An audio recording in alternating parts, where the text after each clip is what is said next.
Ish banorja e shtëpisë më të famshme në Shqipëri, Sara Gjordeni dhe këngëtari Bardhi kanë ndarë me ndjekësit e tyre një nga momentet më të bukura personale, shtëpinë e tyre të re.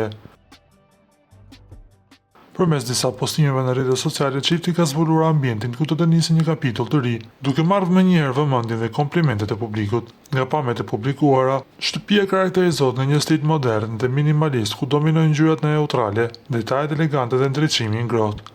Kuzhina e hapur e kombinuar me zonën e ngrënjes krijon një hapësirë funksionale dhe shumë estetike, ndërsa mobilimi duket i kuruar deri në detaje. Në një nga postimet, Sara shoqëron pamjet me një mesazh të methënës, duke cilësuar këtë shtëpi si fryt të punës dhe ëndrave të realizuara, një dedikim për vajzat që nuk dalin kurrë së ëndërruari dhe punuari. Dedikuar vajzave që nuk dalin kurrë së ëndërruari dhe punuari, shkroi Sara në një Instastory teksa ndau çelësat e shtëpisë. Zbulimi i shtëpisë së re shihet një tjetër hapje rëndësishme në jetën e çiftit, i cili vazhdon të jetë mjaft i ndjekur dhe i komentuar nga publiku. Prej pak kohësh, Sara ka hedhur në treg linjën e saj të rikujdesit të lëkurës, i cili me sa duket po ecën mos miri. Sara dhe Bardhi u njohën gjatë qëndrimit të tyre në shtëpinë të famshme në Shqipëri.